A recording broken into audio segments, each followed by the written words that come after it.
नमस्कार दोस्तों, मैं विपिन और आज हम जानेंगे आयुर्वेद के अनुसार कौन सा इंसान स्वस्थ है। तो आयुर्वेद में बोला गया है कि समदोष समाग्निश्च समधातु मलक्रिया प्रसन्न आत्मे इंद्रिय मना स्वस्थ इति विधीयते। समदोष यानी जिसके दोष समान हो। दोष कौन कौन से हैं? वात, पित्त, कफ।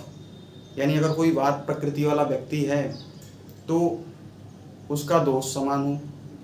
पित्त प्रकृति वाला है तो उसका पित्त समान हो। कफ प्रकृति वाला है उसका कफ समान हो। यानी किसी के बॉडी में तो तीनों दोष होते हैं, लेकिन तीनों दोषों में कभी कोई ऊपर या कोई नीचे होता है तो उसको दोष बोला जाता है। तो हर टाइम तीनों दोष उसका समान रहे, इसको बोला गया समदोष। समाग्निश्च यानी शरीर में जितनी भी 5 अग्नियां हैं वो समान हो। सम धातु, धातु जो है वो 7 हैं। कौन? रस, रक्त, मांस, मेद, अस्थि, मज्जा, वीर्य। यानी ये समान हो, इनकी जो क्रियाएं हैं वो सुचारू रूप से चल रही हों। सम दोष समाग्निश्च सम धातु मल क्रिया। और ये जो मल निष्कासन की क्रिया है वो अच्छी तरीके से हो रही हो।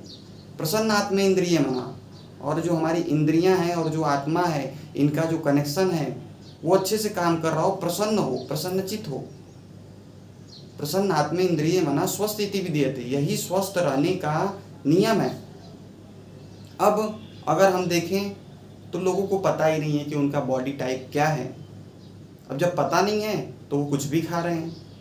जैसे कोई इंसान है कफ प्रकृति का, तो उसको पता नहीं है उसको क्या खाना है, और जब उसको पता ही नहीं है कि क्या खाना है तो वो कुछ भी खा लेता है, जिसकी वजह से उसका कफ बढ़ जाता है।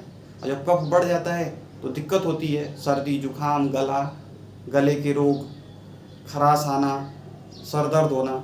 ठीक, तो कफ प्रकृति होती क्या है, पित्त प्रकृति होती क्या है, वात प्रकृति होती क्या है, और इनसे मिल करके और कौन कौन सी प्रकृतियां बनती हैं ये आगे हम देखेंगे आने वाले वीडियो में। आगे देखें मन। अब लोग बोलते हैं कि ये तो कुछ गलत खाता भी नहीं है फिर भी बीमार रहता है। मैं आपको बताऊं, जब हम बहुत ही दुखी गाना सुन रहे होते हैं, उदास होते हैं, या फिर किसी चीज़ को लेके बहुत ज़्यादा सोचते हैं, तो उससे हमारे अंदर रुक्ष गुण, कटु गुण और तिक्त गुण उत्पन्न होता है। ये भोजन के गुण हैं, रस होता है उसके गुण होते हैं, लेकिन न खाते हुए भी ये गुण उत्पन्न होते हैं, जिसकी वजह से जो हमारा रक्त होता है, रक्त में अम्ल और तिक्त गुण मिलने की वजह से रक्त जो होता है वो अम्लीय हो जाता है।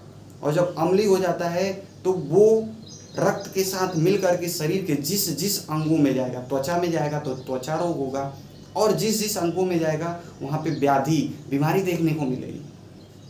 तो मन को भी बड़ा प्रसन्न रखना जरूरी है, बैलेंस में रखना जरूरी है। अब कोई इंसान है हमेशा सोया रह रहा है, काम नहीं कर रहा है, आनंदित गाना सुन रहा है, तो उसके अंदर मधुर गुण बढ़ेगा। यानी वो खाना नहीं खाएगा तब भी उसके अंदर मधुरता आएगी, मोटापा आएगा। अब देखते होंगे आप लोग, मिठाई की दुकान पे कोई रहता है, पहले बहुत पतला था, मीठा खाते खाते उसकी शरीर स्थूल हो गई, मोटी हो गई। यानी उसमें मधुर गुण ज़्यादा लिया है, और मधुर गुण में पृथ्वी और जल की मात्रा ज़्यादा होती है, यानी मिट्टी और जल की मात्रा ज़्यादा होती है। तो जब मधुर गुण ज़्यादा लेता है तो उसकी शरीर फैलने लगती है। तो ये आयुर्वेद के कुछ रहस्य हैं, ये कुछ छोटी छोटी बातें जो हमें नहीं पता है। तो मुझे लगता है कि इन छोटी छोटी बातों को हमें समझना चाहिए।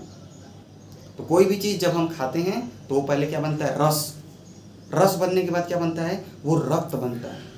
रस, रक्त, फिर बनता है मांस, फिर मेद, फिर अस्थि, फिर मज्जा, फिर वीर्य।